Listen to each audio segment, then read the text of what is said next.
I really felt like I was the devil. Got down on my knees and cried and prayed. I said, JD, I'm lost. Come get me. Oh, the bad know the good go to heaven, and the good know the bad go to hell. But there is a good side and a bad side of me, and they both got a story to tell.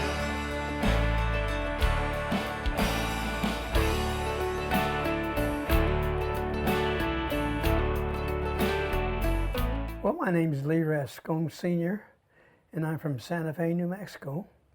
I've been in Nashville since 1973, and I was on the road playing bass with quite a bit of famous people, and ended up staying here with my family. I moved my wife and my 2 kids here to Nashville, and the past 20 years I've been hosting songwriters. I've been doing songwriters nights at different clubs. Right now I'm at the Maxwell Hotel in Nashville, Tennessee at the Rosa Parks Boulevard. And it's a great place, great hotel, and great songwriters come in there. Oh, the bad know the good go to heaven, and the good know the bad go to hell. But there is a good side and a bad side of me, and they both got a story to tell.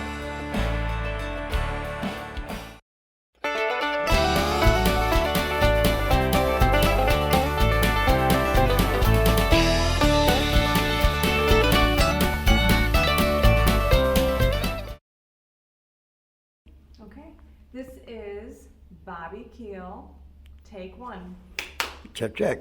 My name is Jamie Floyd, and I am originally from West Palm Beach, Florida. Rick Tiger. Rick Tiger, take 2. Okay. Action. Okay. Take 2, Karen Wheeler. Did Jimmy have his hat on that he usually wears? Yeah, I think he did. Did he? All ready? Lee Rascone documentary, take 1, roll 3. Wonder how Jimmy was. I'm sure he did fine. Oh yeah, Jimmy was fantastic. He's been on the TV since the 1950s, so. Rolling. Robin takes 3. Yeah, we're all family. It's a close-knit, songwriting is a close-knit community is what we call. And the majority of us all know each other. Take 3, clap, clap. Interview, 2.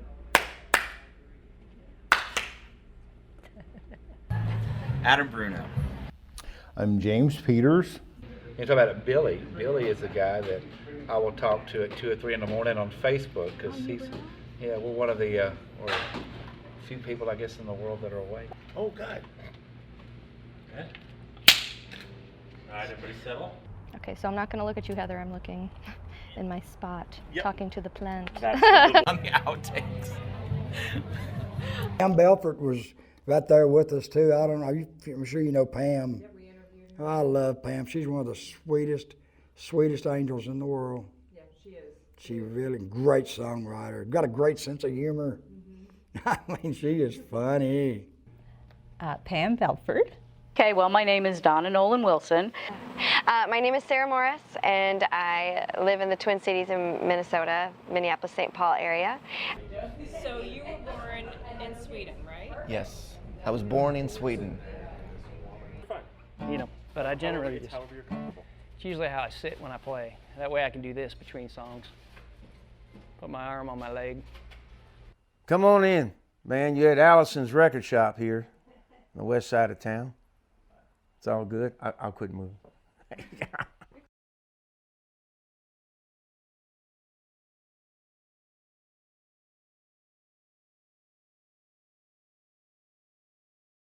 When I was on the road back in the 60s, in the early 70s, when I was on the road, I was playing in Las Vegas, Nevada, and I was just, we had been in Las Vegas for about a month, I guess, playing at the Silver Dollar Saloon. And I just got in, I was just doing drugs and whiskey and all kinds of stuff. I went to the motel room in Las Vegas, and I was sitting in there, and I was just really bummed out on drugs and whiskey. And I got my guitar, and I started writing a song. And I kept writing on the song, and I had to go to the restroom. And I got up and I went to the restroom, and when I was going in the restroom, I looked in the mirror and saw myself, and I just looked at myself, and I really felt like I was the devil. I felt like I was the devil. He was looking at me. And I got down on my knees and cried and prayed. Went back to my guitar and finished a song that I had. I love the song. It's called I'm Not Afraid to Face You, Lord. I'm Just So Ashamed. And yeah, I love the song. It saved my soul. Brought me to Nashville. No, I'm not afraid to face you. I'm so ashamed.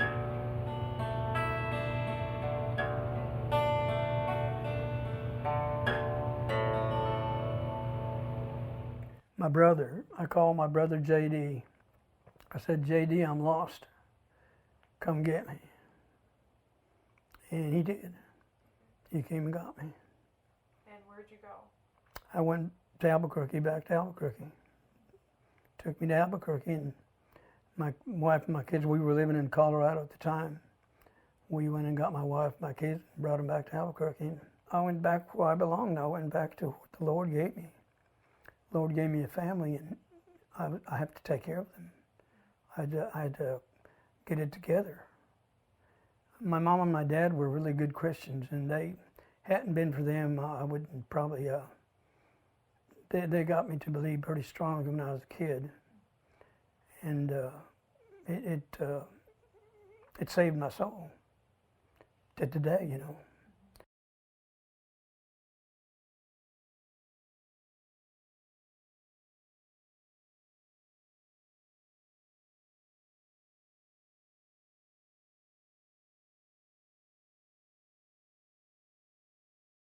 My name's Rick Tiger, just like the animal. Okay, and I'm from South Louisiana. And when did you move to Nashville? 1991, December 8th, so it'll be 25 years.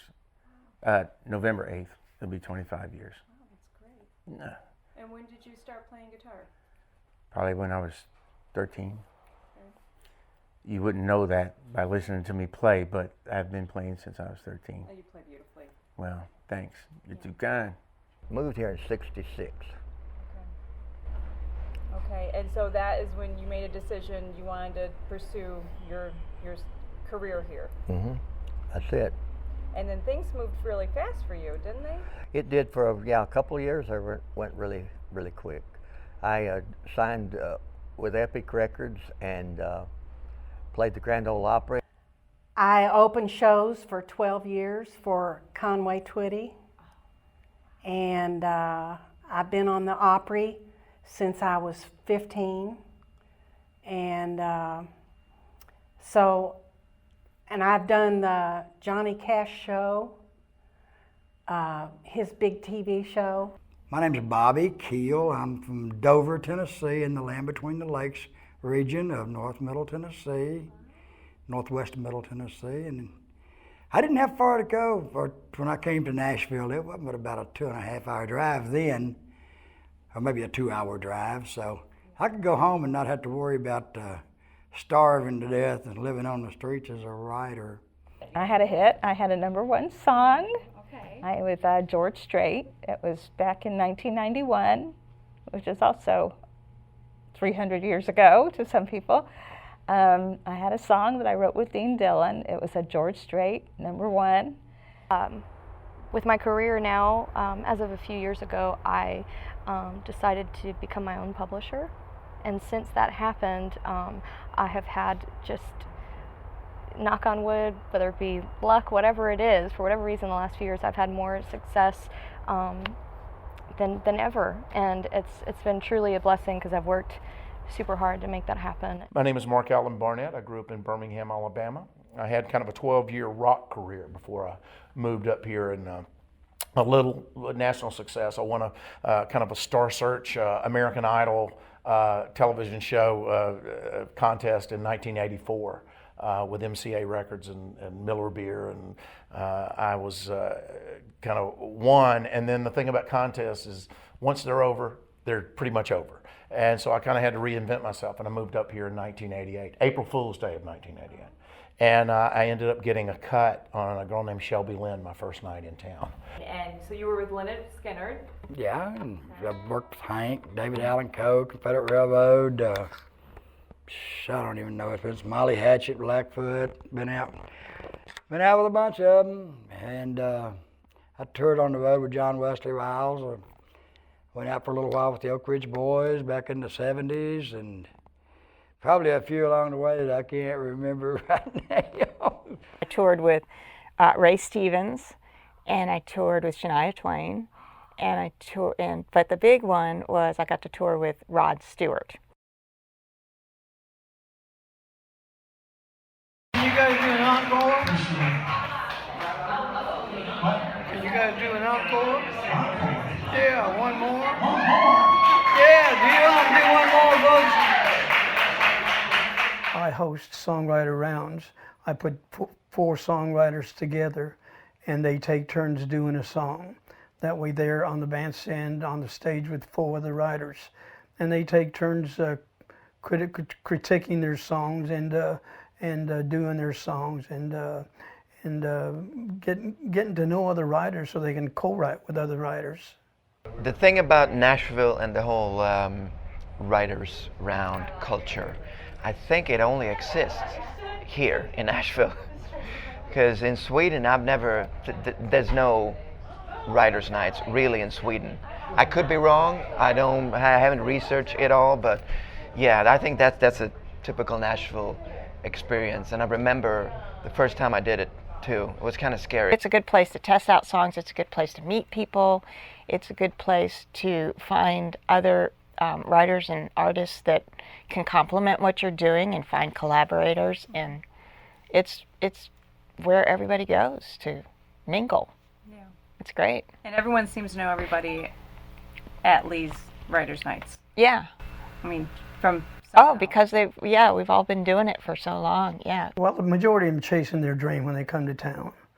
And we give them a place to play, to come over there and do their new songs, and to get to build up a crowd so that they have a following, and to just a place to play their songs. And quite a bit of them come, you know, and quite a bit of them have become pretty famous just out of these songwriters nights. You see a wide variety. You see the brand new newcomers that come into town. You see the young kids and their parents sitting out there. You'll see people from outside of Nashville who are coming in just looking for that thing. Then you'll see them as they develop and they start going up, and then you'll see some of the grizzled old veterans like myself. And it's always a wide selection. It's wide quality, and the linchpin that keeps it all together is Lee. It usually lasts about an hour. They do 4 songs apiece. Well, I do that. I don't know. Some of the other songwriters don't do 4 songs, but I do 4 songs apiece. I have 3 sets a night, 12 writers, and they all have their hour set. But the thing about it is, what Lee does is he offers the young writers a venue to come to, and the older writers a chance, to come and listen to what's going on. You do that how many nights a week? Wednesdays and Thursday nights, twice a week. And how long have you been hosting Songwriters' Nights? 20 years, about 20 years, I guess. Maybe a little longer, maybe 23, 24 years. Yeah. That's great. I started at the Broken Spoke in 1993, so that's a while back. It's pretty close to 25 years. So over the years, I probably played solid, like at least once a week, once every other week, at least shows for like a solid 8 years. So I met so many people that, gosh, I couldn't even tell you exactly who. I mean, almost everybody in my community, because of course we would put these rounds together and I would have 2 or 3 people up on stage with me, but then we would be there to hear the 2 or 3 people before and then the 2 or 3 people after. And so a lot of times I'd get connected with people from before and after we played, especially business people as well. So many publishers.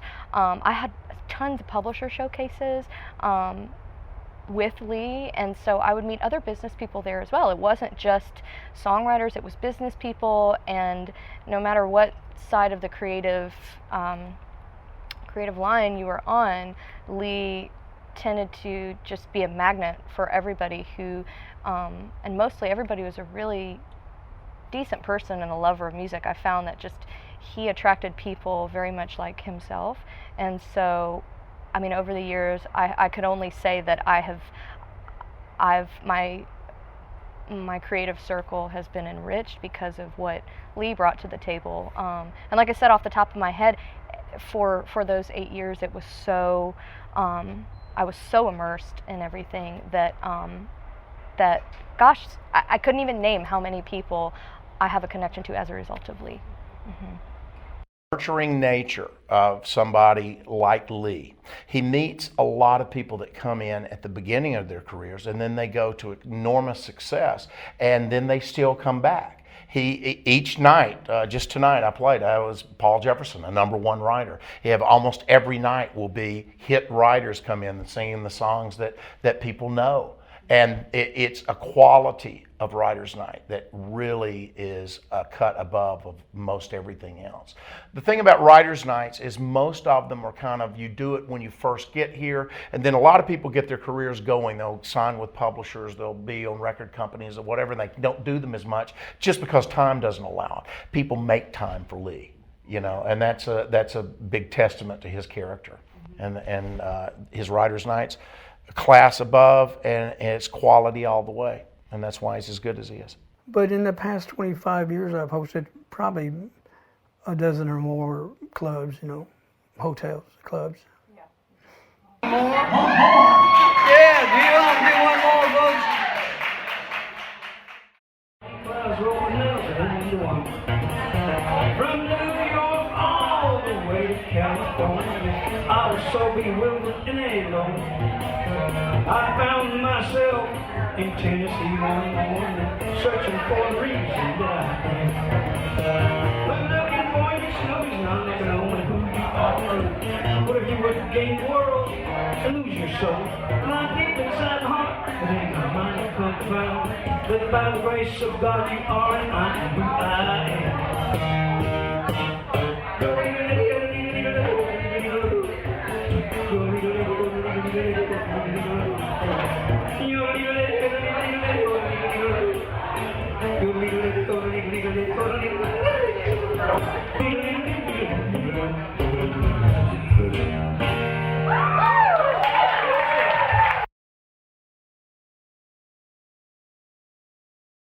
I put a band together in 1965 and went on a road.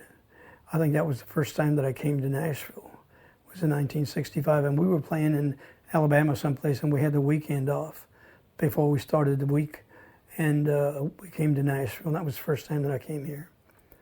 And I wanted to move here, but that was in 65, didn't move here till 73. Yeah, I went to work with Doe Holly, I think it was like probably 69, 70, and stayed with him until I moved here. Okay. And then you were able to get established at the Brass Rail. Stayed at the Brass Rail for years, and then ended up going on a road again, and then coming back home and starting Songwriters' Nights. I started Songwriters' Nights again, back, like I said, back in 1993.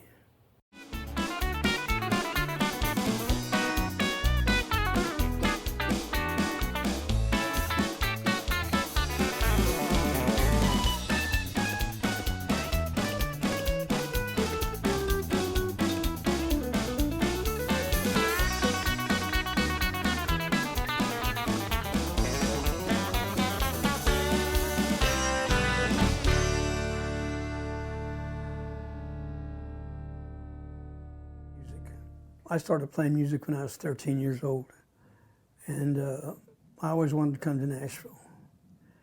I read the country music roundups and all these magazines that were out when I was from 13 to 16 years old. You know, I was always keeping up to date with some of the writers. And I read writers like Danny Deal and Don Wayne and all kinds of writers, you know, Whitey Schaefer. I used to read about them, you know, and I ended up writing with them when I came to Nashville, you know. So that really turned out to be I was chasing a dream, and the majority of my dream came true because I got to do what I'm doing still now today. I'm playing music, and I'm listening to the other writers and trying to help them as much as I can. Yeah, anytime you're from somewhere else, like me, and a lot of other people that come here, you hear about Nashville, and there's always it's always a magic touch to the word Nashville if you not from here, and you want to go and check it out and find out for yourself. So that's why I'm here, waiting for my burger. So even the name Nashville is known in Sweden. Yeah, it's everywhere. It's where all the legend made the records, and if you're a musician, at some point in your life, you're gonna come to Nashville, whether you stay or not. So that draw me to Nashville, just a legacy, I guess. Gosh, I mean, he has a gift for making people feel welcome and feel like they're a part of something, and we were a part of what he created by way of what we were creating. You know, here we all are writing these songs, and all here, a lot of us with the same dream, and he kind of gave us a place to gather and to share those dreams with each other, and to kind of grow together in all the dreams that we all have had over the years. And I just, as I started to succeed, he was happier for me than I was, you know, and it was so beautiful too that anytime, like the first time I got my first big cut, of course I had been playing that song at Lee's nights, and then when I got to say, you know, for the first time, this is, you know, cut by, you know, Ronnie Dunn, and Lee was so encouraging, and I will say that I always will remember this because Lee would always say, you know, make sure you keep your feet on the ground, you know, make sure you thank God for this, make sure that you keep trying, and make sure this doesn't slow you down, you know, don't slow down, keep, you know, make this make you want to work harder. You know, coming into town as a brand new writer, you may be the best at wherever you're from, but there's a piece of humble pie that comes when you cross the city limit signs here. Some songwriters become famous and some never will, you know. There's a lot of songwriters that I posted that have become legends. They're legends now, you know. And some are still, well, like they say, they're chasing a dream, you know. So I got my start. I had signed a record deal starting in my early teens, and so I've been coming here for 20 years, you know, and it's very easy to it's easy to get discouraged, especially in a town that's full of more no's than they are yeses. And so there were absolutely times where I would be working in the restaurants and writing full-time during the day, and just nonstop, and for years, you know, where things don't happen one after the other. And I will say, within those years, playing those nights with Lee, I remember driving home a lot of the times, getting on the phone with my mom after the show, and she'd want to know how it went, and I would say, it made me remember why I'm doing this. You know, makes me want to cry. It made me remember why I love this, you know. And even in the harder time, you know, I had to work every other night of the week or whatever, but I would get in that show and you know, have the crowd there and have Lee there and have everybody responding to what I love to do. And truly, honest to God, those shows and those kinds of times remind you, snap you back into why, you know, why you're here, why you're trying so hard. And so, yeah, like I wanted to, I've never wanted to just flat out give up, but I've come to the end of my rope before where I didn't know if the pain and the sacrifice was ever going to be worth whatever happened, as whatever I could achieve. I didn't know if those would ever be equal or if the achievements would ever be greater than the pain. So there are definitely times over the years where I felt hopeless and I felt like it wasn't happening as fast or the way that I wanted it to. But being able to look back over the course of 10, 13, 20 years, I've seen why things didn't work out. But along the way, I definitely had people in my corner, like Lee, like my co-writers, that wouldn't let me stop even if I wanted to. And thank God I never got to that point. But in the darker and the lower times, I definitely I was able to have that support system to hold on to. We call it a 10-year town. That's for a reason. And I view it like freshman, sophomore, junior, and senior, and every one of them are about 3 years. You get in when you're first here, you're excited, and then you start running into invisible walls, and you find out that the songs that you were writing before in Kansas not exactly as unique as you thought they were. And then with the Facebook generation, and you got 1 billion songs a month, so it takes harder and harder work to get up there, and you have a shorter attention span. And so most people will burn out just of the natural thing. They want to move home, and Nashville is here. You better be in for the long haul. And when you pray, you turn on the light.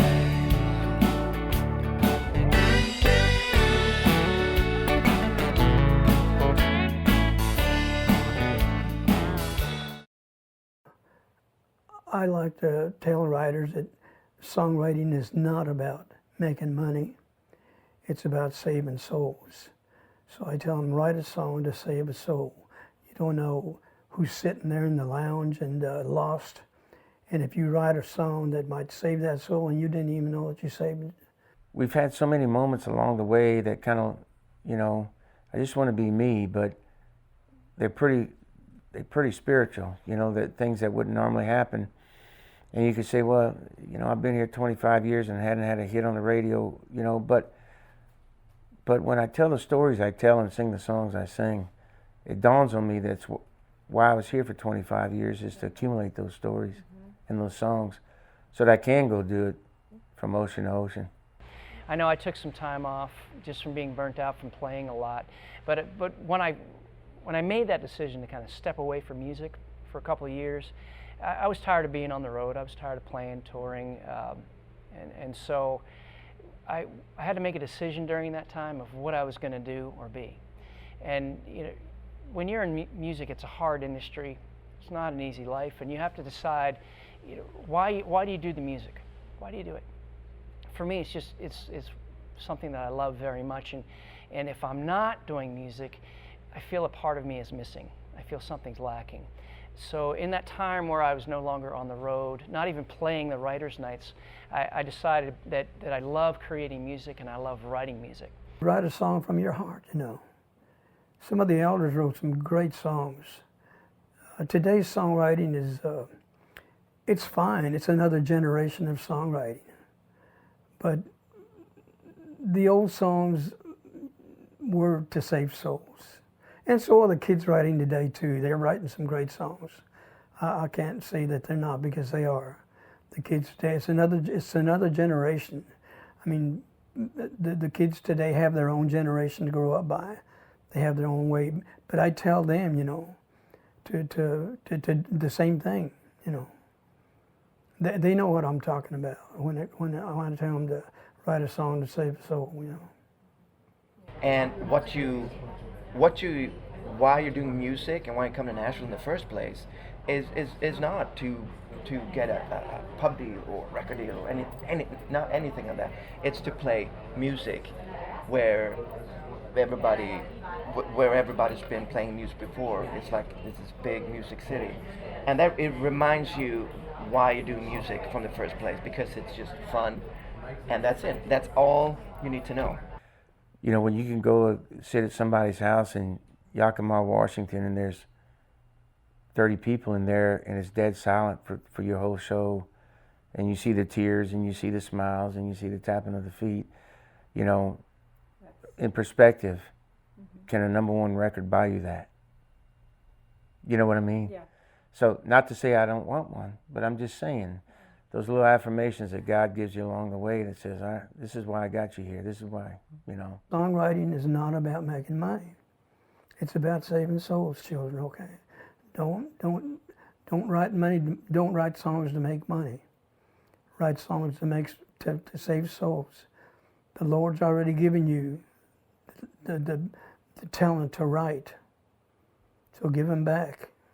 Give him back what he's given you.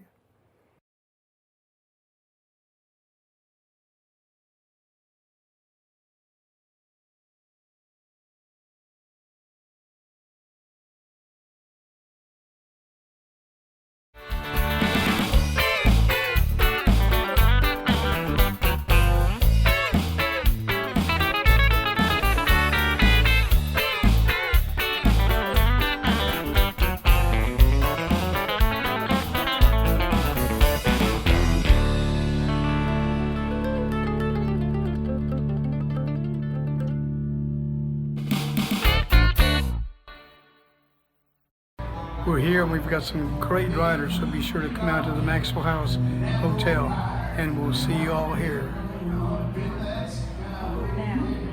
You look bad. You look bad. I feel like he's an institution. I just feel like, you know, he's been here as long as we have, and apparently longer. And he's such a great supporter of the songwriting community. He's been doing it forever. He's just been out there doing that forever. You've known him for a long time, right? Probably about 18 years, and thank you for having me come here. Lee is a Nashville treasure. I've always loved the guy's attitude and his sense of humor.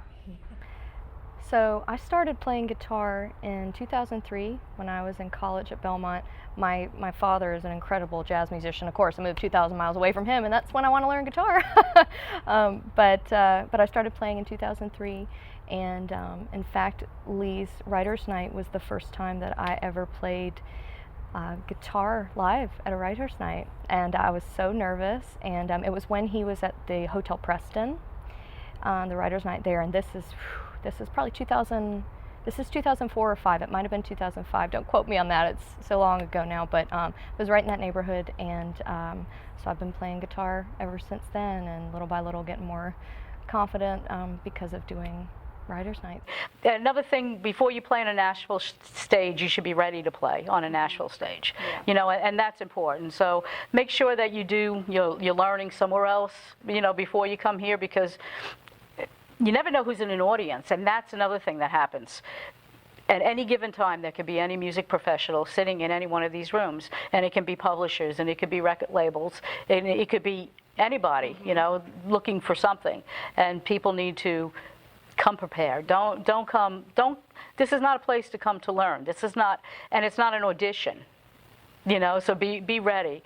Even if you're nervous, be ready. And if you're nervous, Lee will put you on earlier. Right. So that, you know, you can kind of get your feel of, and he'll protect you that way too. So Lee is just one of the most accommodating people. He will go out of his way to make a spot for you.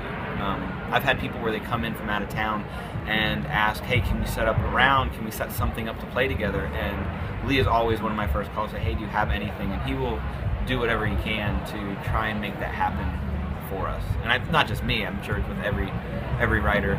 He just really respects the writers, respects the performers, and all of that. They've got these nights booked. They've got a book month in advance. A lot of people enjoy playing their nights, and it's a little bit hard to get on for a while as far as the scheduling of it. And so I would call them and say, I'm going to be there next week or in the next 2 weeks. And of course, everything they've got is booked. So they'll say, but you know what? The show starts at 7. I'll make a 6:30 spot for you. And if you want to invite people down to hear you at that time, and I'll show up early and everything, and we'll start the night early for you. Well, for them, this is a job. This is showing up for work. And so, you know, they're volunteering to show up a half hour early for somebody they don't know to give them a chance to play in Nashville. I mean, how generous can they be?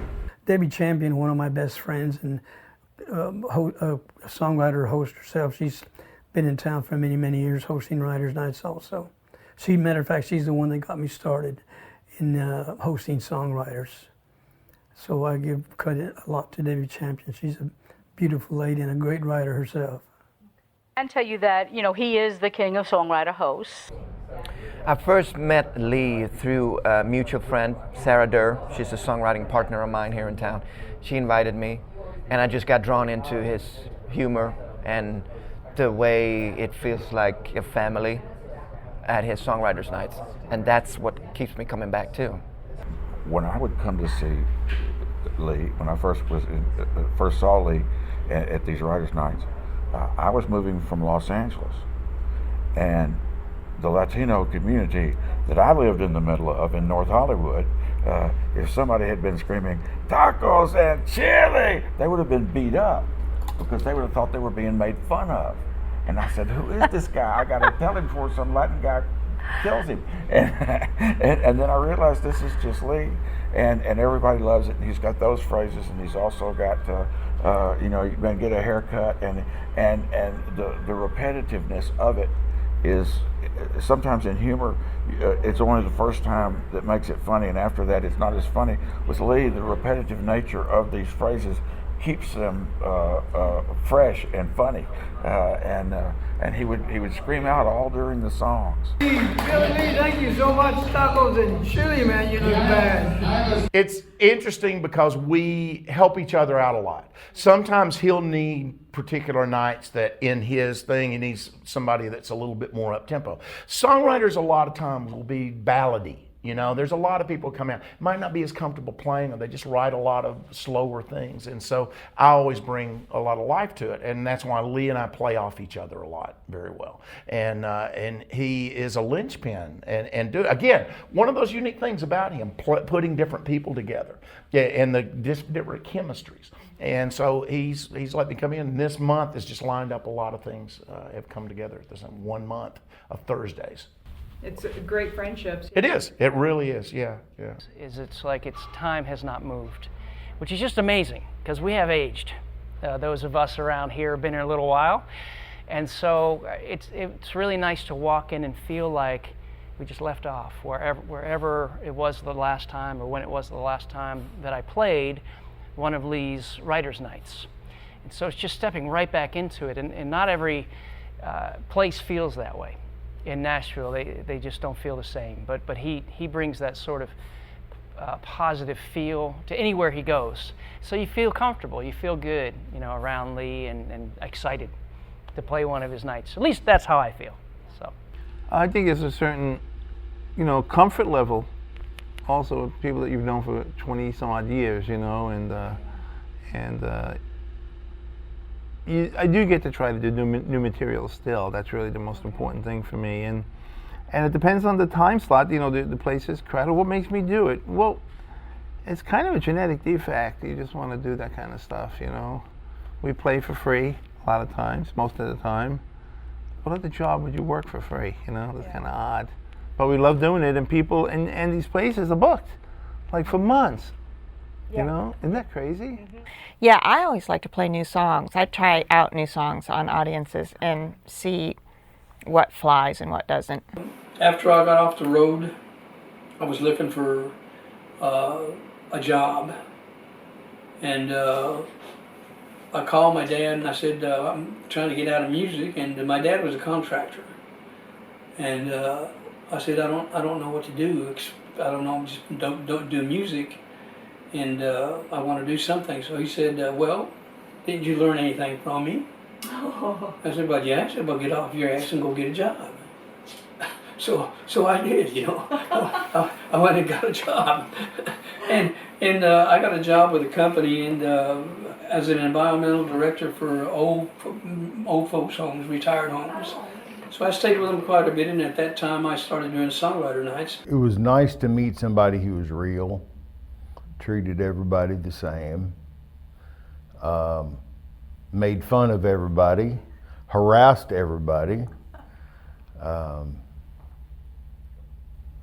but a good family man, a spiritual guy, and would do anything in the world to help you. He's a good guy. And I do need to tell you that he is the reason so many people have moved to Nashville. Not just visit or come back, but physically change their lives, pick up their things, and move here to follow their dreams. He inspires people to follow their dreams. Thank you. We got one more song from Danny Marc-Alan with Julia and Bill and James, and then Sam Cooper's got a rhyme with Bobby Keel. Marc-Alan, Barnette, and I'm gonna be in that room too, man. And so y'all stay around and watch me when I'm cooking late. Hall of Fame songwriters, young guns that are hot right now, and people that deserve to be heard. And I think Lee keeps that balance. You'll see people that nobody ever heard of, and some of them are really talented and just knock you out. And then he's always got Jimmy Payne or one of the great writers on the show too from the Hall of Fame. And then the guys that are just now starting to have hits, and now some of them had a good number of hits, Chris Wallen and so forth. They'll still play for it. And we have to understand that nobody gets paid for Lee. When we say these guys are still willing to play for Lee, we're not talking about somebody that says, sure, I need to make $40, I'll show up tonight. We're talking about people that'll drive a good distance from Murfreesboro or from Hendersonville or from wherever and show up and play for free for Lee Rascone. Yeah, I think we're going to be up there in a little while. You will be. Yeah. I know, and I think it's really great that It's a great brotherhood and sisterhood. There's a lot of really good songs being. I come to the writers things, and here what I call young writers. I was called a young writer, but anyway, you can be old and be young, I guess, as far as that goes. But there's some really clever writers and some intense young lyricists and songwriters in this town. Lee has seen children from birth to grow into adulthood. Wow. So like these writers that brought their new babies to the Broken Spoke, those new babies are now in their 20s. And they're playing on a stage. And they're playing now, yeah, and that is happening. I mean, he sees generation after generation. Phenomenal. So even though I can't say exactly what the first round was, I know I was nervous because I was just getting started. I'd always been a singer, but I learned to play guitar and write songs here, and so that would have been the first place that I did all that together, that I was singing and playing guitar on my own songs. Wow. It was all because Lee was so encouraging, and it was a great place to keep going back to because it made you feel good.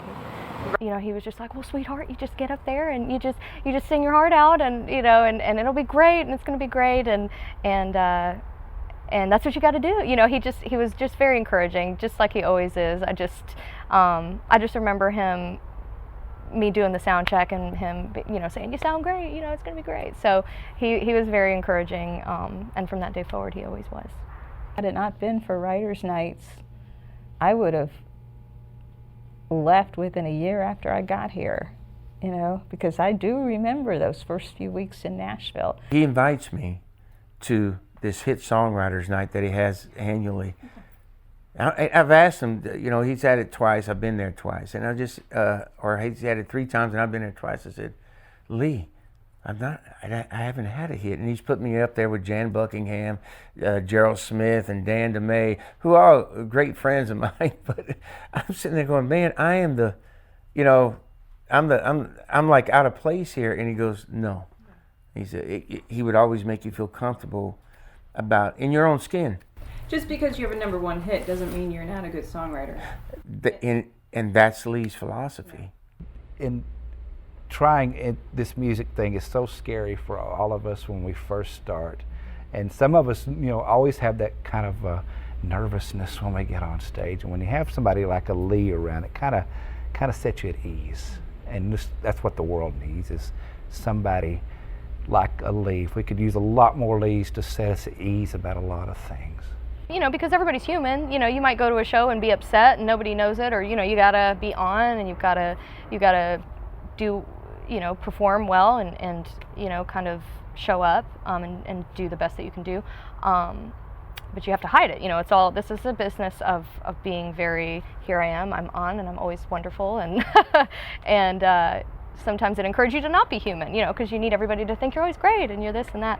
And but going to those shows when I wasn't feeling that way, I would get on stage and I would just have these magical moments that would happen actually a lot in Lee's shows. And And honestly, it was just so euphoric. And I have those pictures in my head. I remember being on stage at certain times specifically, and being reminded as to why it was just magical. And I knew it, and I think Lee knew it too, because he could pick up on things like that.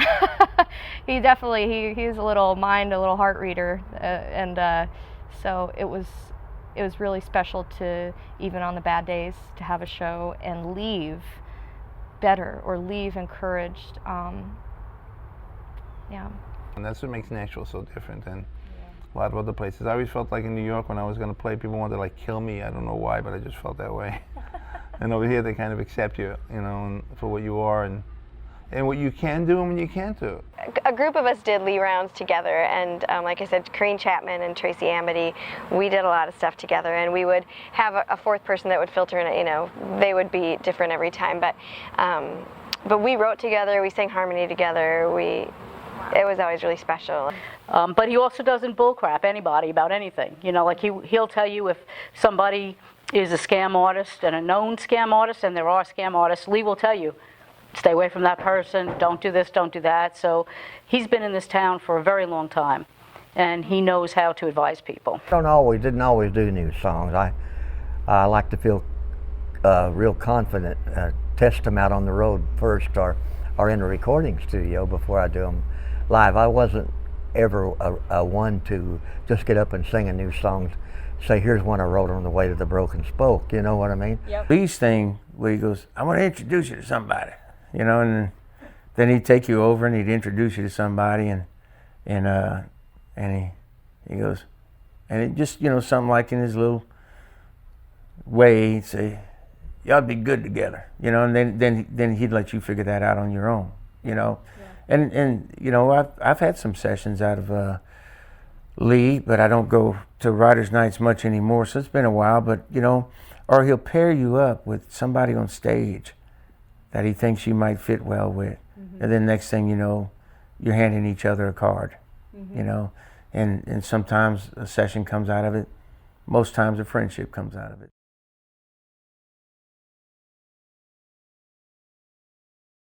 The majority of the time I tell the kids that when they come to town, what do? They don't do anything. I said, the first thing you need to do is get a job. Get a job to maintain yourself. And then start doing songwriter nights. But make sure that you maintain yourself. Don't come over here broke, or if you come over here with money, you're going to waste it. You're going to spend it all. And which it has happened. And some kids have come in here with their parents and brought them in here, and they've got a lot of money, that's good, but sometimes it's not, you know. It's best that they get a job and pursue their dream themselves. You know. I've always worked a day job as well until a few years ago when I retired, and there were times when I worked in the evenings and I just couldn't come out and play, so I didn't. You know. Well, you know, I have a regular job, so I work, and then I try to write as often as I can, and then of course, being here 25 years, I already have a catalog, so now I work on trying to get them cut, because we didn't come here just to write them. We came here to get them cut. Lee knew that I worked at the restaurants because he had to work around my restaurant schedule to book things with me, and he was so wonderful in that way. So he would wait till my schedule came out at the restaurant, I would tell him what nights I had off, and he would help me book around that. And but he was always so encouraging. You know, he always wanted everybody to work really hard, to never take anything for granted, and he always encouraged you. You know, even if great stuff was happening, you got to keep working, and you've got to have faith. He would always say that to me, man. There'd be so many times where I'd come in to play shows where he knew there was things going on in my life that were disappointing, and he would always encourage me. He'd just say, sweetheart, you just gotta have faith. You just gotta trust. You just gotta have faith. So he was always so encouraging in that way, and it was just the best advice, you know, coming from somebody who really has a good heart and who knows what he's talking about. Somebody that talented, you really got to listen when they give you that kind of advice. So. Humor is the thing in life to keep you healthy. I mean, you've got to laugh. I mean, I laugh at myself, you know. And I laugh with others at myself. Well, Lee he gives you the advice of just stay humble and just keep doing what you do, be true to yourself, and do it with don't take everything so seriously, you know. Just you have to have some fun. And also, what I like about his rounds is that it's for me to go out and relax, and it's away from the Nashville machine, like the business side of things.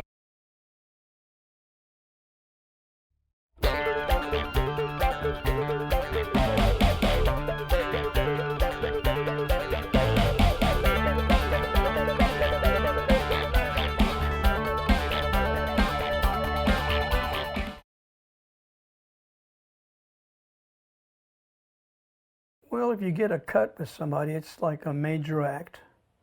A major artist that cuts your song is, they cut one of your songs, they record one of your songs.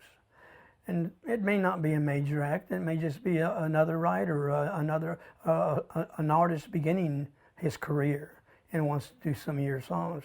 And sometimes that's good. And so they call them cuts. Or an artist, I just got a cut today, you know, comes in, you know, and says that. Which is exciting. You say, well, sure, it's exciting. To have someone. Especially if the act is on the air right now playing music, you know, they're playing his songs on the radio. It's very important for them. Yeah. This week you had a couple things that happened to you. Was Sammy Kershaw the one? No, two cuts on an artist, Mary Duff. She tours with the world with Daniel O'Donnell. And they've had some, you know, her and him have some big duets together. He sold like 20 million albums. Okay. She has recorded an album of original material, and I was blessed enough to get 2 songs on that, not one but 2. Well, congratulations. Yeah. It's great. It's probably going to be my biggest one so far. Wow. Yeah. And this is going to make me sound ancient, which I'll cop to old, but I won't cop to ancient. I had a cut by Connie Francis, who was like popular when I was a little girl, really. It was she cut it in 1981, and it was supposed to be a comeback record for her. And bottom line, she didn't come back. It never came out. She didn't come back. But she recorded a song of mine. It's called the Carrying On album, and I was the fine line. Me and Anthony Schmidt wrote the song called The Fine Line, and I was on there. Because part of the co-writing or collaboration process is not to belittle the process, but part of that is your promotion, your self-promotion, along with the promotion of your co-writers. You are in a team, and you're helping each other bring that team up so that you can make a living at writing, so that you can touch as many lives as possible. Writing for Mary John Wilkin, who wrote PT 109, One Day at a Time, Long Black Veil. She pretty much discovered Christopherson, and I went to writing for her publishing company called Buckhorn. And then, you know, I just been doing it, I guess, you know, and picking up a cut here and there, and what have you, know, get some songs cut. Trying to live the dream, kids. I had my first Grammy nomination this year with, I had written a song called The Blade with Mark Beeson and Alan Shamblin, and it became the title track to Ashley Monroe's last record. It was the only song on the record she didn't write. And again, those are always those kind of cuts, especially being around people like Lee, all of our songwriter community, when you can get that cut, you know, that you didn't write with the artist, it just kind of makes you feel like, okay, you know, they get our song. You know, this was us, you know, doing what we love, and somebody connected with it enough to make it the title of their album. You know, I mean, that's crazy, and that's amazing. And so Miranda Lambert sings it with her as a duet on the record, and that was nominated for the Best Country Album of the Year at the Grammys. I have one song that was recorded, I think it was recorded in '93 by a group called Brother Phelps. They were on Asylum Records. Ricky Lee and Doug Phelps used to be the lead singer and the bass player with the Kentucky Headhunters. and they formed their own group back in the early 90s. They left the Headhunters and formed their own group. And I wrote a song called Eagle Over Angel with Yvonne and Gerald Gwynn.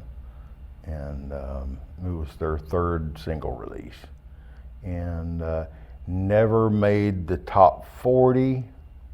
I think it officially, on the R&R charts it went to like 37. I ended up getting a cut on a girl named Shelby Lynn my first night in town.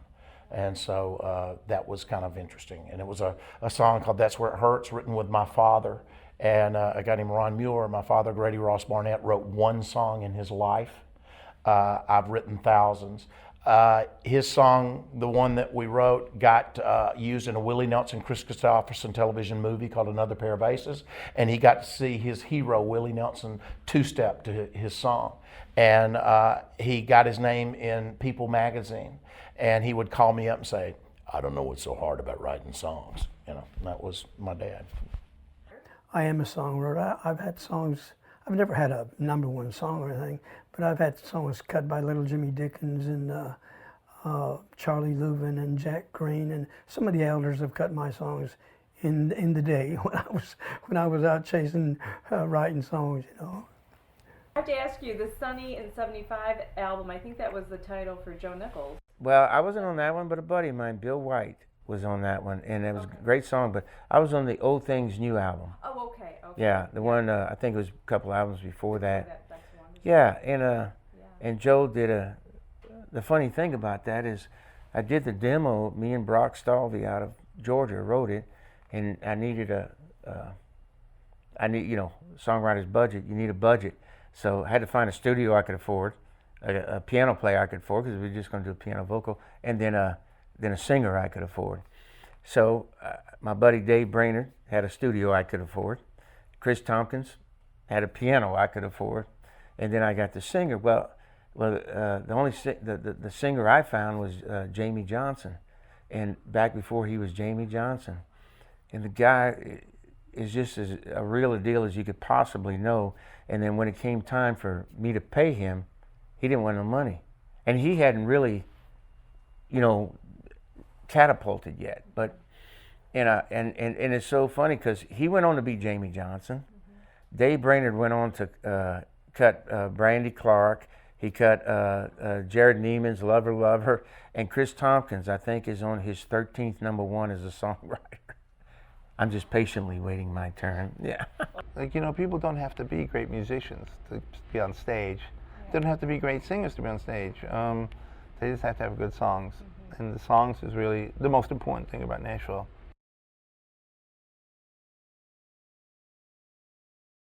In my time playing for Lee at his writers' nights at Hotel Indigo, that's when my career started to truly take off as a songwriter. I remember playing those writers' nights there with Lee when I had my first cut with Ronnie Dunn, and we kind of had a celebration every time I got to play it. He was like, "Tell everybody who sings that now," and then he would go on to explain how bad Ronnie Dunn looks, and all of that. Yeah, it's called Once, and it was on Ronnie Dunn's debut solo album. It was one of the only outside cuts, so it was just a really celebrated thing to happen to a songwriter, Jamie Floyd, she's just did the soundtrack on Burt Reynolds' last movie, and Burt just passed away, and Jamie Floyd had a Stranger Friends, a duo that she has, and they wrote all the songs for the movie. And the new song that she's got out right now is the beginning of the movie, and it's just awesome.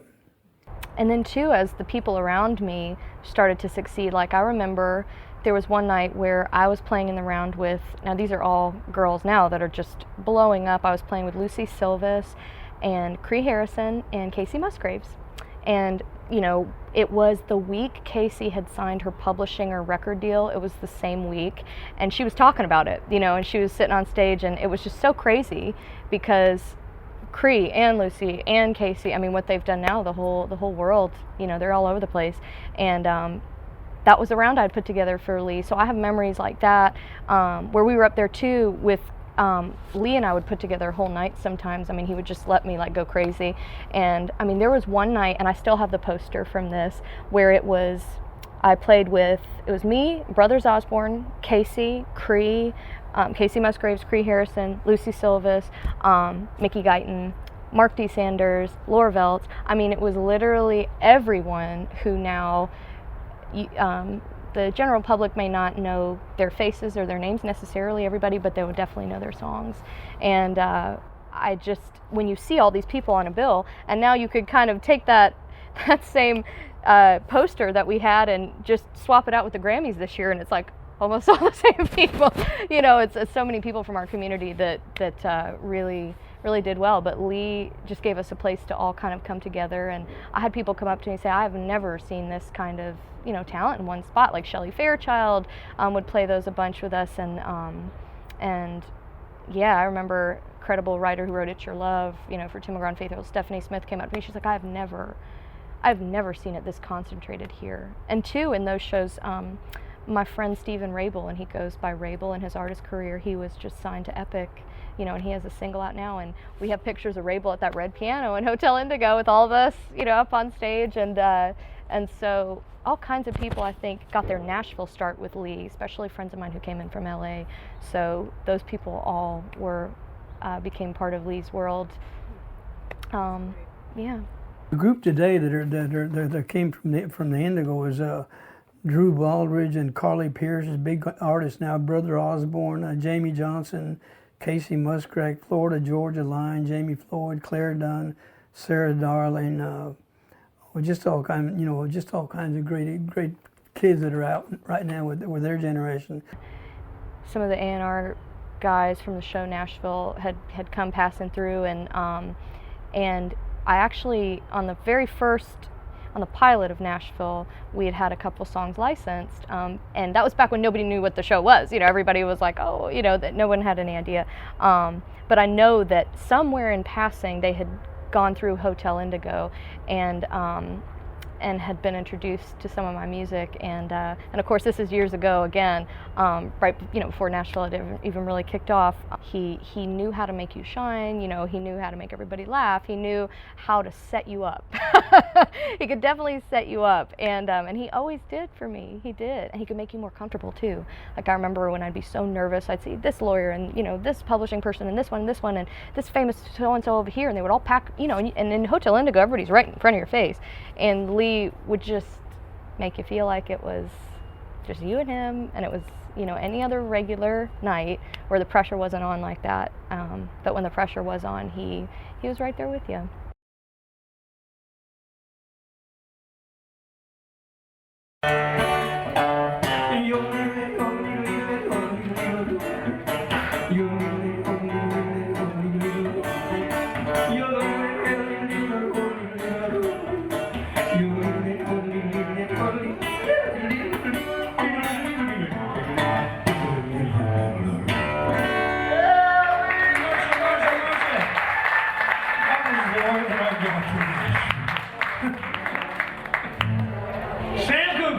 Lee Rascone Sr. By the way, kudos also to Lee Rascone Jr., Lee J. He's our sound man. I'm so glad you guys agreed to do this round with me. All right. And on my nights, my son has been running sound for me for 20 years, and he's a great sound man, Lee Jr., Lee J. they call him. Years ago, when before Lee Jr. was doing the engineer work, it was Lee had to do it all, but he was all over the place, and so it was a little bit looser in those days than it is now, actually. Okay. I guess his son keeps him kind of under control. Yeah, he has to sit there. Yeah, he has to sit there and let Lee Jr. do the controls. Yeah. Now he's got his son involved. Mm-hmm. The guy's iconic. I love the Maxwell House, the room there. I love the way it feels, and I love the way Lee Jr. does the sound. It always seems to do good. Played here recently, and it was, you know, actually let me know that, hey, I maybe can still sing a little bit. That's great. The first time I met Lee was the very first time I was playing guitar live for myself, and with nobody else playing with me or for me. And so I was super nervous the first night I met Lee, but he was so welcoming, and I just remember Lee and Lee Jr. Being lovely, and the sound being awesome as always, and definitely I will never forget that moment. So I like the sound there too. His son Lee does a fantastic job, and just I love their son and dad relationship together too. It kind of melts my heart a little bit, because that's also another reason I love it so much, because it's a family.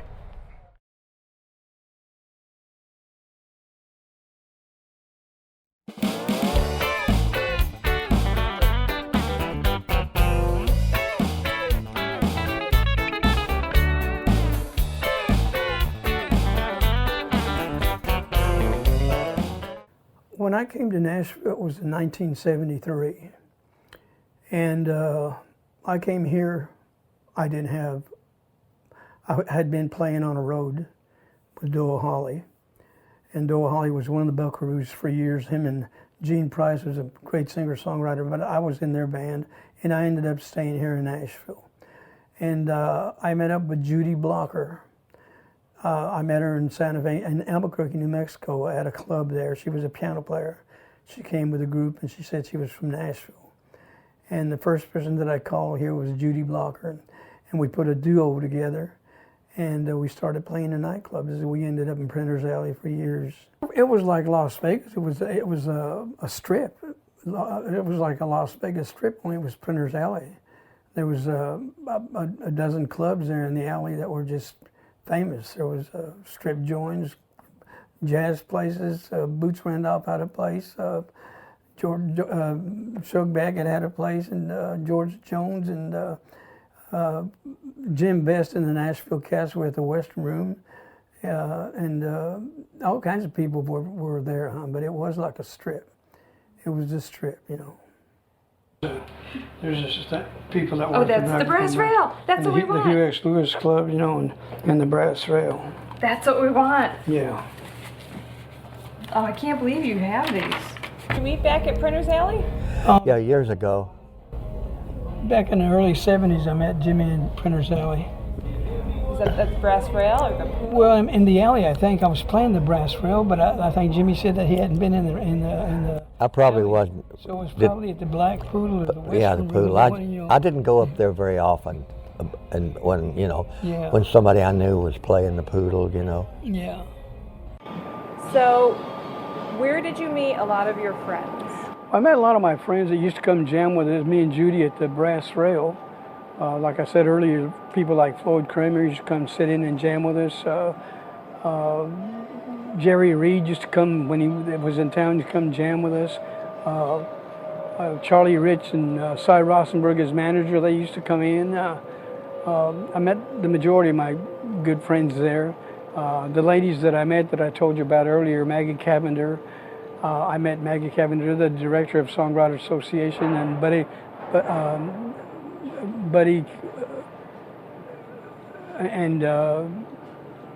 and where did Eddie Miller. Eddie Miller. Mm-hmm. And where did you meet George Jones? Well, I met George Jones the first time working with Doyle Holly. We opened up a show for George.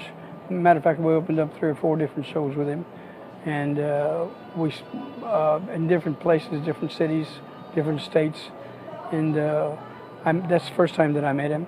And then I met him with Shug Baggett here in Printer's Alley when they put a club down here in Printer's Alley on the other side of Printer's Alley. It was called the Possum Holler, and I played there with him a couple of times. And I knew George for a while. Back in the early days. I knew Jimmy Dickens for a while back in the early days. And I met quite a bit of people. Here in Printer's Alley is where I met quite a bit of people.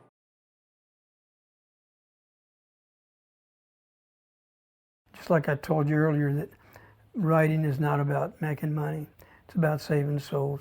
Back when I came to town, a songwriter could buy a house with the #1 song. Today, they're barely making any money at all, even with hit songs. computers and everything have taken so much of the reality of the musicians. You know, they have a machine they can buy, take to their house, and it's got all the instruments in there. You don't need a musician except for yourself to run the machine. Because of the streaming and the downloading, you know, a songwriter can't make a living unless he's got a #1 record, okay, #1 song. I talk to folks a lot, and I give this example. Years ago, I was on the second Montgomery Gentry album that they cut. This is back before downloading and streaming. So if you wanted to hear a song, you had to buy the record. Well, the album sold 1 million copies. What album was that? It was called the Carrying On album, and I was the fine line. Me and Anthony Smith wrote the song called The Fine Line, and I was on there. But anyway, so I bought me a motorcycle and had a little money in the bank. Because back then, you could make money off a cut. So I was on the Joe Nichols album, like in the last couple of years, and unfortunately, you don't have to buy the whole record. You can go online and download the song you want. Most people today download whatever the single on the radio is. They really don't pay attention to the rest of the album. I'm not mad at them for that. That's just the facts of it all. And so I barely paid a house note with the money. So that's how much difference there is in 10 years. You know, so a songwriter has to be innovative, has to figure out what else he can do in order to make a living chasing the dream he wants to make a living at, you know.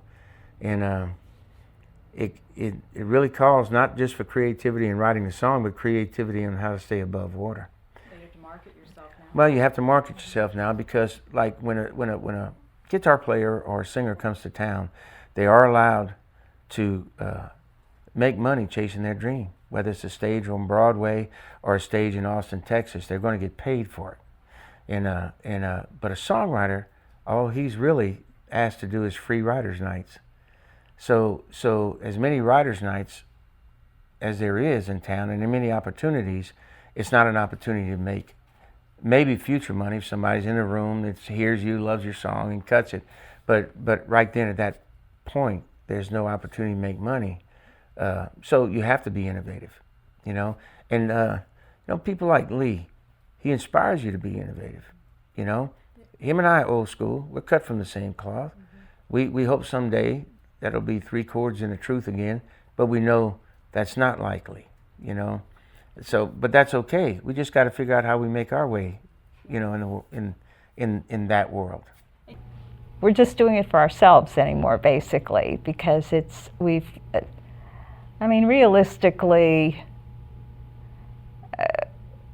It's hard to make money? It's hard. It's impossible. Okay. It's virtually impossible to make money. And I think realistically we know, I mean, it can happen, but it's probably not going to happen. Lightning is not going to strike another time. I mean, we have seen it happen for friends, you know, but it's probably not going to happen. And but we love what we do. We love our community, and this gives us the place to still do it, you know, and to be part of the family. And it's very important to us, and to have a place to do it, to have people to do it with, and people who acknowledge that what we do is still relevant, and that we still have the goods, you know. But Nashville's been good. Nashville's been good to me. The songwriting community, everybody says it's changing. Everybody says that. But you know what? It's evolving. And, you know, I wish it was like it was in the old days. Well, tough luck. It's not going to ever happen again, you know. So what you do, you just, you know, nostalgia is remembering the good old days and forgetting the bad parts. You know, right. That's what nostalgia is.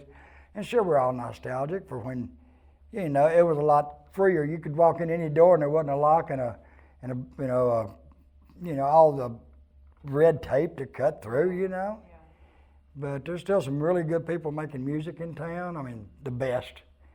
And a lot of new up and coming writers that are doing great.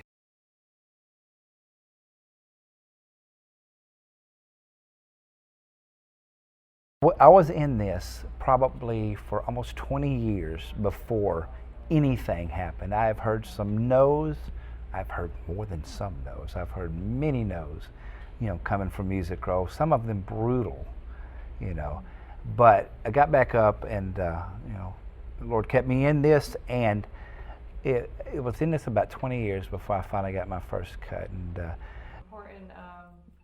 yeah, you want to show us? yeah, it's like show and tell at school. Yeah, let's do some show and tell. I'll take the guitar, and why don't you, do you need me to grab them or you got them?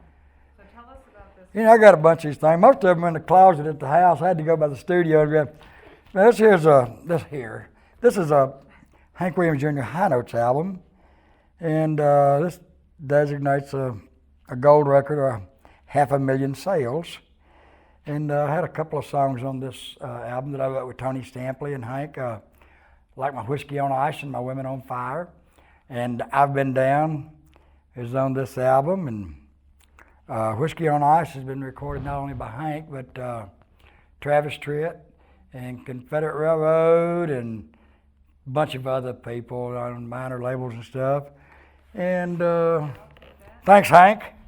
Cut or a hit? I had a hit. I had a #1 song. Okay. With George Strait. It was back in 1991, which is also 300 years ago to some people. I had a song that I wrote with Dean Dillon. It was a George Strait #1 for 2 weeks, which I'm bragging because I had a hit. And it was called If I Know Me. And I was so grateful to get it. And so that was one of your high points in your career. It was the high point. Yeah. I was obviously thrilled. It's called The One. Okay. Yeah. That was cut? That was a huge song. That was done by Gary Allan. Yeah. And we were trying to bring Gary into a new world, you know. Yeah. And this was the highest charting song he had at the time. Yeah. You know, he's had others since. And it catapulted him into a nice place, you know. Wow. Yeah. And, you know, so he actually could command more money for live performances, you know. So then, the song that you played for us, Woman, Woman, tell us about that. Because you play that on Lee Rascone's stage. Yes, I have. I have. It's a big crowd. I mean, everybody knows that song. Well, it's been the biggest song that I've ever written, and it always feels great to see the people mouthing the lyrics, whether they're singing out loud enough for me to hear them or not, but they're singing those words with me. You know, that's always a hoot for that to happen. That became one of your biggest hits. It became our biggest hit, and by far. Because I love it. You play it on, you know, Lee's stage, and I'm glad that you do because everyone does recognize it, you know, every time they play it. We've been real fortunate with that. I've sung it all over the world, and I never found an audience that didn't know it. Yeah. So that always is good. I'm good. And this right here is a platinum award I received for a song I wrote called Need a Little Time Off for Bad Behavior that Confederate Railroad had on this album. The same title, Time Off for Bad Behavior, had in '86 was a hit song for David Allan Coe. And then Mark Chestnut, a couple of years ago, put out an album called The Greatest Outlaw Hits of the '80s, and included it. And then there's a band out in Texas, Whiskey Myers, that's really hot out there on the Texas scene. And they've got a version of it on their new album. And, you know, it's funny how a song can be 20 years old or something, and somebody cut it, you know, 20 years later. And this is a platinum award, to Hank Jr.'s Man of Steel. And Tony and I wrote Woman on the Run on this one. And my wife at the time, Tana, she's passed away a few years ago, but she was the one that had the opening line for the song, and it was cool. George Strait did do another song that I wrote with Dean, but it was not a single. It was the title of an album called Holding My Own. My big hit record on RCA was Born to Love and Satisfy, which was written by some hometown boys, Jerry Foster and Bill Rice. I met Jerry Foster. Jerry Foster probably had 25 songs cut by Jerry Lee Lewis and all kinds of people in his time. When I came to town, him and Bill Rice, Foster and Rice were the big writers in town. They were the biggest writers in town. I got to play bass with Jerry Foster at the King of the Road Inn. And this was back in the 70s, you know. I played bass with Jerry Foster there. And I've known Jerry since then. And matter of fact, he's got around with me this coming week, Thursday, you know. Jerry's in the round, you know. He's got a, well, I'm not in the round, but he's got a great round with some great writers. I ended up having a couple of Christian country #1s so far. One of them was Song of the Year. Jesus Was a Rebel. Steve Robertson cut it. So it's been cut again by a new artist, and it's supposed to be cut even a third time in the next year or so. It's a validation. You know, I tell people it's a validation. If you write a song that sells 1 million records, you know, you're pretty well validated as a, you know, and it's very humbling, you know. It's not something to be boastful about or anything like that, because, you know, you're only as good as your work, and usually in the music business, you're only as good as your most recent works. So, Right. But it's been a wonderful ride, and I look to many, many more years of it.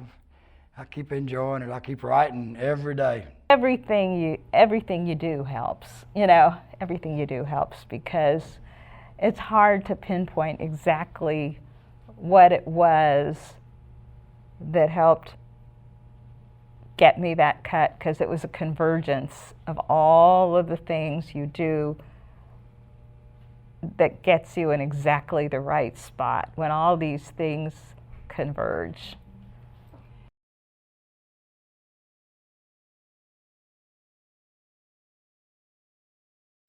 Thousands of them. And out of the thousands of them, 20 or 30, you know, have become famous, you know, or have made a living out of it, you know. Nashville's a revolving door of singers, songwriters, and players. And, you know, and it's not that anybody fails that goes back home, it's sometimes your priority changes, you know.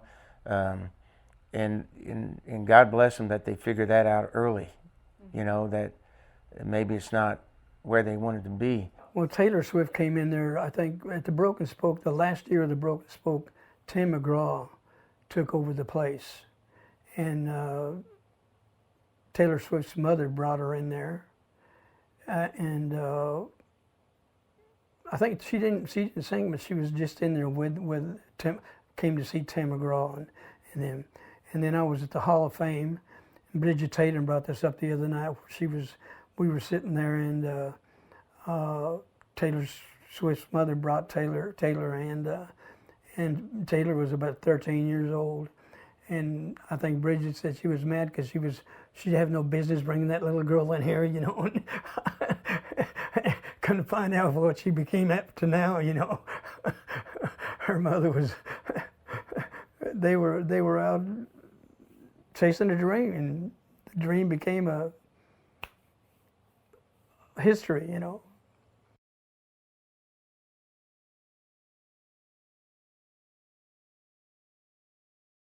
The little girl went to school in Hendersonville, and it just went from there, you know. God, she's become a legend. And I think, you know, there's going to be writers come to town and have monster hits, and there's going to be, and leave the next week, and there's going to be people here 30 or 40 years and never have the big one. But it still doesn't make them any less of a writer. Florida Georgia line, they were going to school at Belmont College, and they'd come in probably 3 or 4 times a month. I used to have them there. But they always brought a crowd in, and they always had their own little crowd, you know. And they were just great. They were just all of a sudden they started playing other places, and the following just kept going, and they got signed, and rest is history. They became legends also. I met so many people, so it's not who you know or how long you've known them or anything like that. It's where you are at that certain time. Casey Musgrave also, and Jamie Johnson and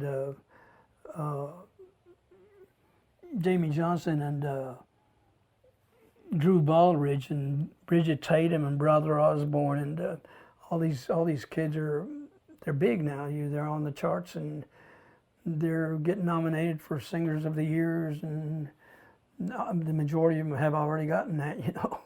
And they used to come up. They used to do writers' nights from that's where they began. I mean, that's why I say they're chasing a dream. Sometimes it happens, and sometimes it doesn't. It's just that you have to go out and work for it.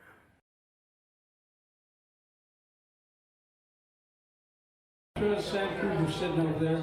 He's going, hey. I thought you were going to get a haircut, man. God almighty. All these guys with long hair. Don't see that. Give me just a little bit more volume, son. Take it up. 11.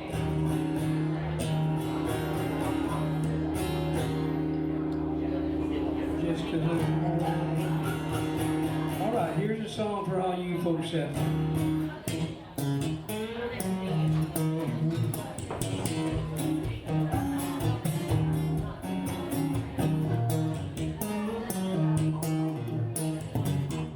You know, he played in bands before that. He's from the 60s. I mean, Lee's been around, which is an interesting thing. I never knew how well he played until one night I played in a round with him. I'd never really heard him play. I just hear him talking, you know.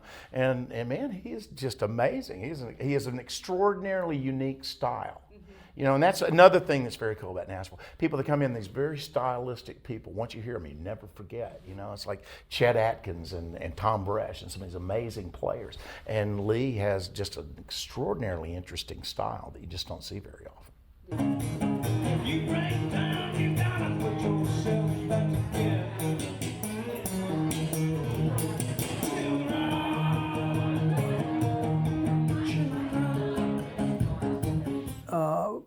I used to get calls from Johnny DeGeorge. He was the president of the Musicians Union here in town, and he got me quite a bit of jobs playing bass on the road.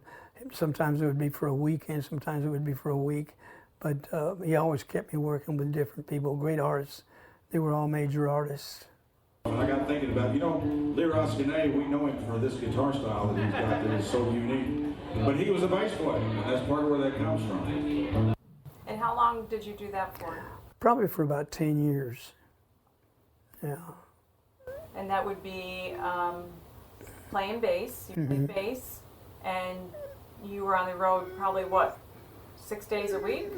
No, sometimes it was just for the weekend. And sometimes it was. When I came to town, I was on the road all the time. I was gone all the time from the house. The brass rail? Mm-hmm.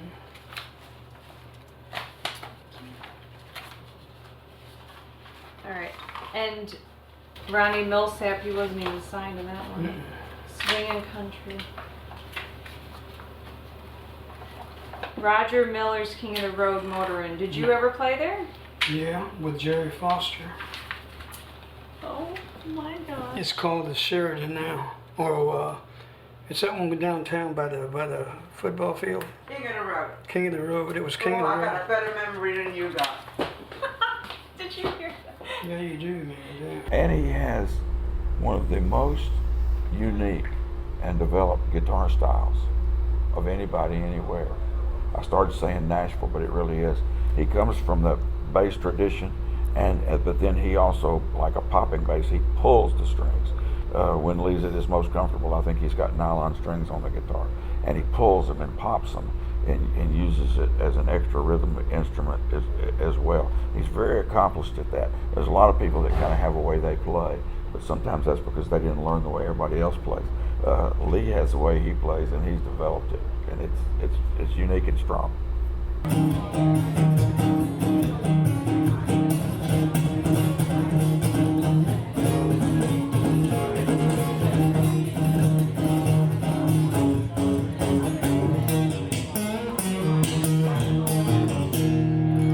Read the book, children.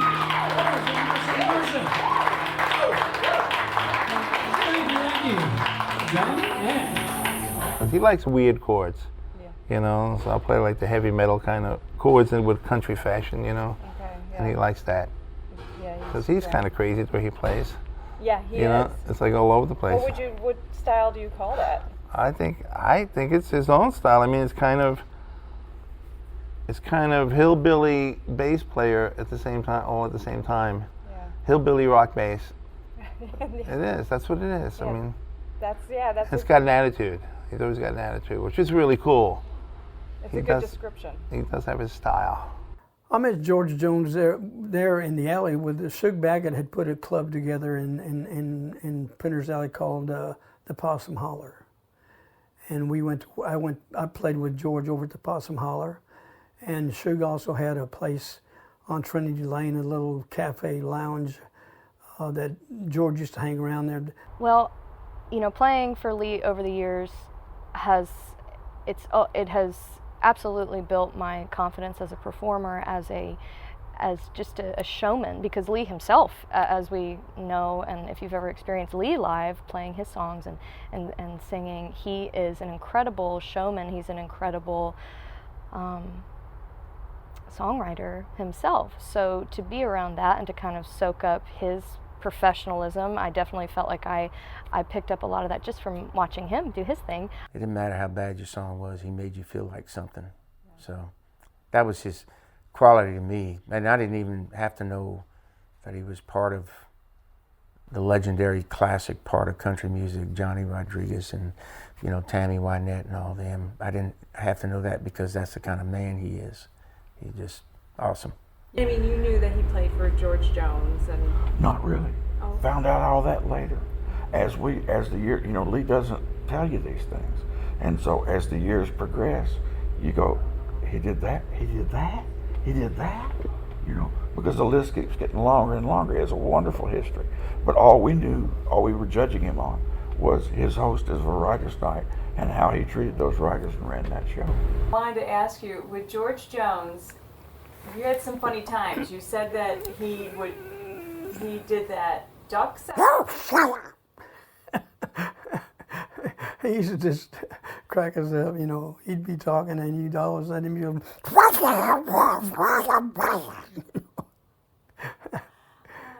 he was crazy. He loved it. He loved it, but I really do think that his greatest love has always been the songwriters and taking care of the songwriters and hosting. I think that that's his greatest love. Did you ever miss going out on the road? Well, no. Once I got out, I was getting up to the age where, you know, it's somebody else's turn to go out there. You know, when I was on the road, I was in my 20s, you know, 30s. I stayed on the road all the way till my 50s. You know. Oh, you did? Okay. And I said, it's these other kids it's their turn to go on the road, you know. Yeah. So you were in your 50s when you. Yeah, and that was just last week. Yeah, I know. Because you look bad. I know. But in a good way.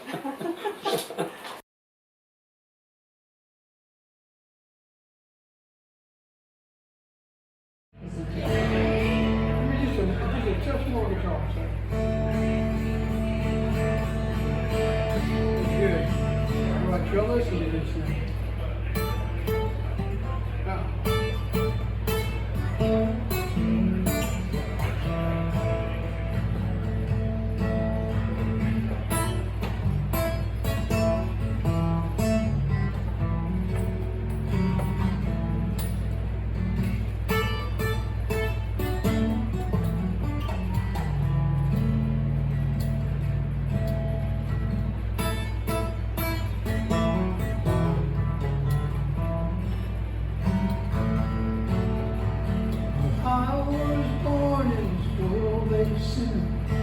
I dream beers.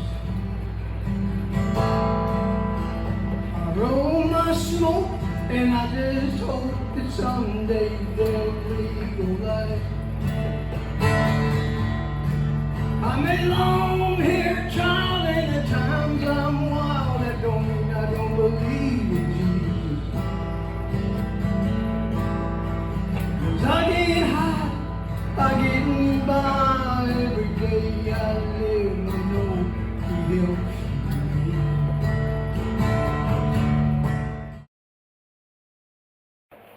When I came to town and I was in Printer's Alley, I was strung out on whiskey and the pot, coke, and I was working in Printer's Alley stoned all the time.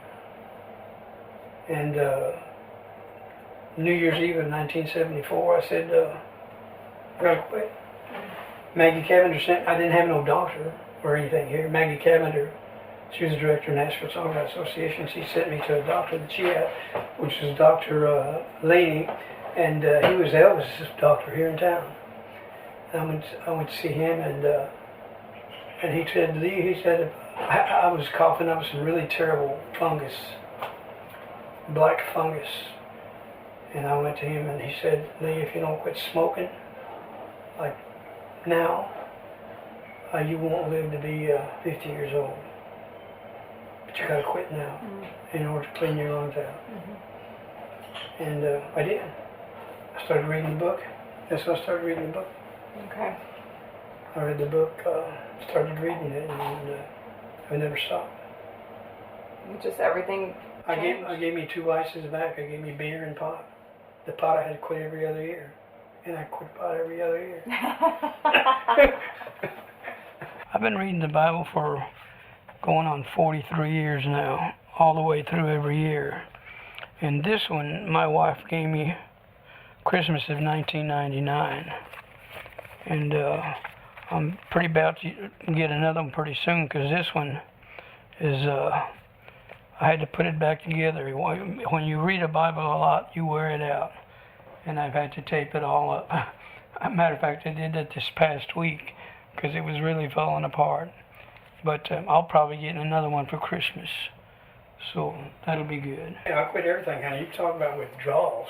My God, for a whole year I didn't do anything. I didn't take aspirin, I didn't take anything. They just cleaned me out. Yeah. And then you my went... wife said I was a bitch. Well, me and my wife have been married for 53 years. It's been a long time. You know, we've traveled. This woman has put up with me for so many years. She's just a treasure. I've been blessed with a lovely lady that take care of me. I wouldn't have made it this far without her.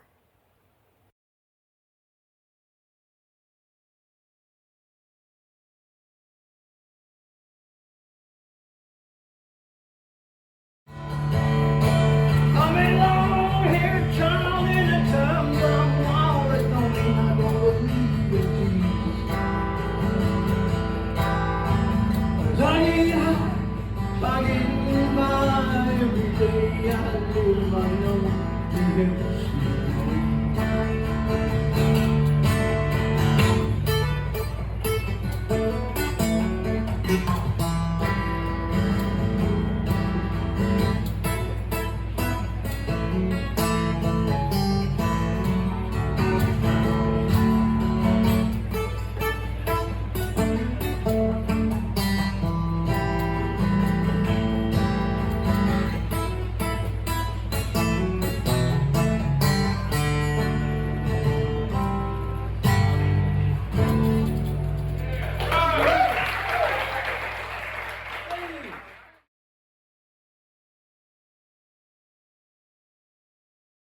I love songwriters. I love these kids that come to town. I love the old guys and the new guys and the old girls and the new girls coming to town. You know, I love them. It's love. You know, I get blessed. It's a blessing. The Lord has blessed me with all these kids. You know, when I was a kid, I wanted to be a songwriter, and I wanted to do this and do that. The Lord has put me down here to be around songwriters. You know. He encourages, he inspires, you know, he leads by example. He always made me, and I feel like all of the other writers, all the people around us, feel like that was our turf, kind of. He made his turf feel like everybody else's turf too. I used to dream about the songwriters, and I met the majority of them that I wanted to meet.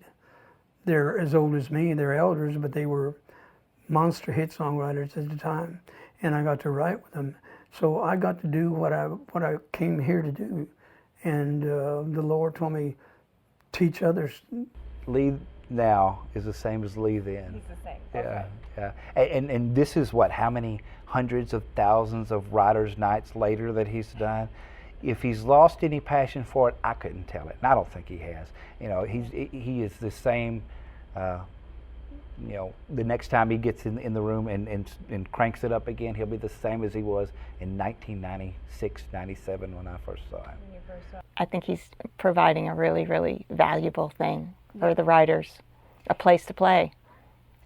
And if the songwriters of this town could have a vote, somebody like Lee would be in the Hall of Fame. Yeah. You know. Yeah. How do you want to be remembered in Nashville? As Lee Rascone Sr. You know, I'm just like they are. I'm just another writer in town, huh? I just came chasing a dream and living the dream out. I'm just another writer. There's thousands and thousands of writers. I'm just one of you. That's great. I'm just one of the kids.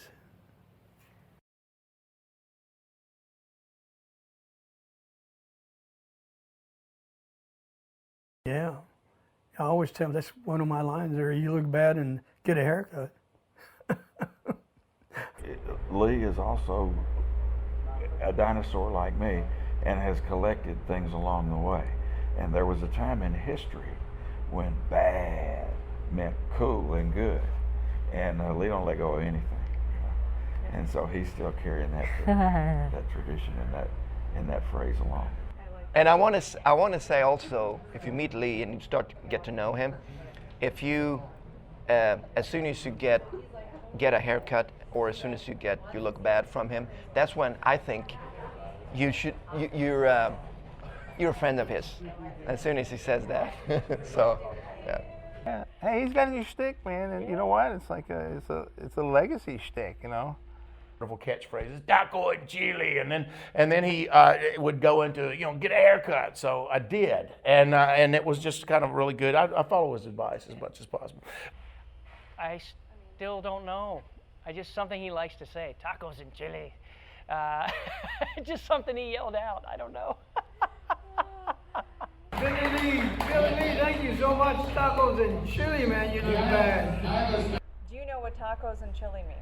I have not a clue. I thought that might be some regional thing that meant that I was doing good or whatever. You know, tacos and chili meant that, you know, whatever had happened just then was a good thing. Yeah. Like 2 thumbs up. 2 thumbs up. Tacos and chili was 2 thumbs up. That's what I was thinking. Yeah. Tacos and chili is. Yeah, tacos and chili means extraordinary well. Or we went tacos and chili and. Tacos and chili, man. Tacos and chilies. I'm like, okay. And Lee yells out, taco enchiladas! Yes, I believe in America. She could be real till the day I die.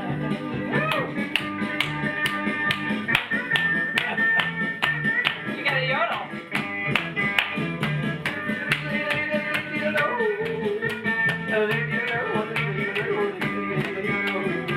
I always tell Lee, I don't really think I believe in my heart that he's from the Alps of Norway or Switzerland, because he always, he does that better than people in Scandinavia or from the North Pole, and so I always tell him, you're from Norway. He totally looks Norwegian.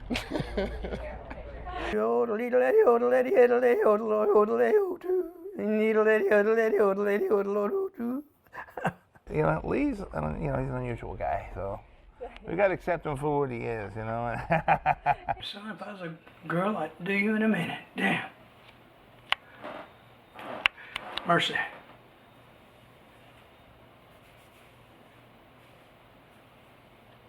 can't say that though. No, don't say that.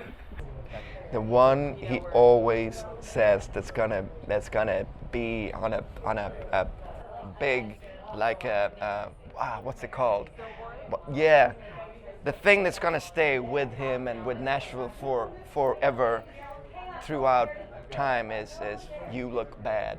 That should be. I'm surprised why Lee's photo is not at the airport when you walk in and you just see his face and it just says "You Look Bad." That's. I'm going to start that. I'm going to do something. Yeah. Yeah. I'm going to put up a picture of Lee at the airport. Yeah. That's great. Ray, you look bad, son. I love me too, man. He always says, "You look bad." Hey, you look bad. He always tells me I look bad, though, and that's a real good sign there. You look bad. You look bad. You look bad, man. Well, there was one time on stage he was like, "You look bad," and we were like, "I feel worse." You look bad, man, bad. I think he looks very bad, and he needs a haircut. You need a haircut. So I always say, which one? Do you think he looks bad? Lee? Yeah, do you think Lee looks bad? Is that a serious question? Yeah. Do you think he looks bad? No, I think he looks awesome. But I'll never tell him that. No, he's great. I mean, he looks awesome. He's got his style. He looks like, you know. Oh, he looks bad. And Jimmy, how about Lee? He looks bad. But in a real good way. Yeah, in a real good way, yeah. Okay. When I call a writer, I always say, after I talk to him, book him, I said, and before you get there, please get a haircut, okay? And some of them don't even need a haircut, but but some of them do. Worse than I do. Get a haircut. You need a haircut. And even bald guys, he'll tell them, get a haircut. Yeah, he does. You need a haircut, man. Of course, everybody looks bad, and everybody needs a haircut. Like, you need a haircut. You need a haircut. Yeah, thank you. He did tell me to cut my hair finally. He was joking though. He's like, "Cut that hair, man." I believe in America, in God and holy apple pie. Yes, I believe in America. She'll keep me free until the day I die. Oh, I love Lee to death. And one thing too, the "Jesus Was a Rebel" song that I had played, he always likes to correct me. Every time after I played, he'll say, "Jesus was a Mexican." I love that. You're smart. Let's just keep it first one. Don't you worry about it. Am I putting it on too thick? Because I don't want, I don't want him to think I'm. Just don't make me cry again. Jeez. I tell you. There you go. Hey, Lee, I forgot something.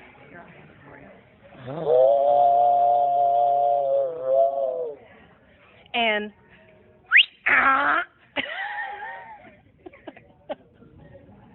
Thank you for taking time out and sharing. Miss Heather, thank you. That was a great opportunity. Now they'll have it on film that I said something good about Lee Rascone, so there it is. And don't forget what we're going to say to him. You look bad, man. You look bad. I host songwriters, and I love them because they're the thing in Nashville. Songwriters, Rascone Writers Nights. Come out and see me.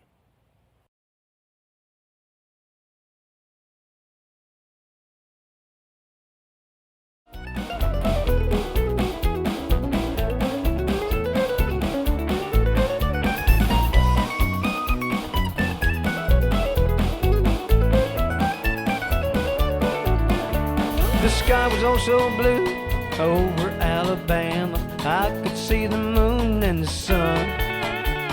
Idle in a hole somewhere in Arizona as rain clouds rolled and melted into one. From New York all the way to California, I was so bewildered and alone. myself in Tennessee one morning, searching for the reason that I ain't. But looking for yourself is not like knowing who you are. What if you would gain the world and lose your soul? Now deep inside my heart, within my mind, I've come to find that by the grace of God you are and I am who I am. Yodelidely, yodelidely, yodelidely, yodelidely, yodelidely, yodelidely,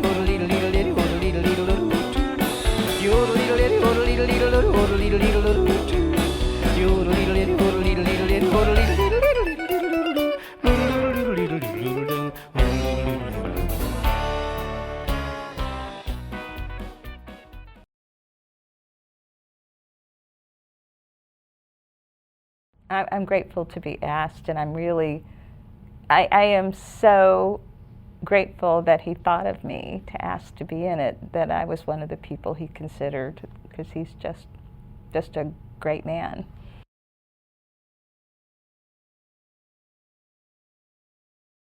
Lee and I are like kindred souls. We never went out and partied together, never went out, we never even wrote a song together. Oh. But it's like we can not see each other for a year, and when we see each other, it's like we never left off, you know, just an endearing friendship.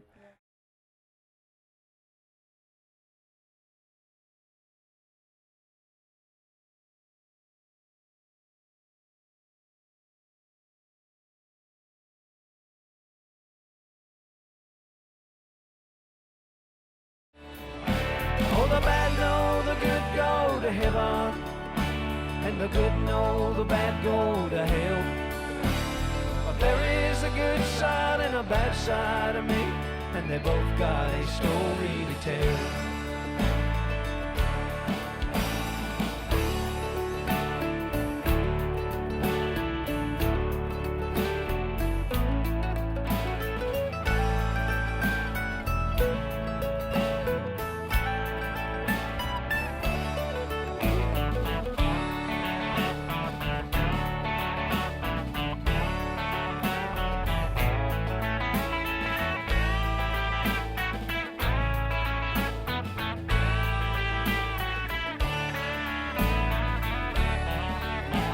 My bad side is wild and crazy, addicted to the pressures of life. Smoking, drinking, false-hearted loving, a victim of my own device. But I never have been above sinning. It's a hunger that leads men astray. And if it weren't for my good side going off with my bad side, the Lord knows that I'd lose my way.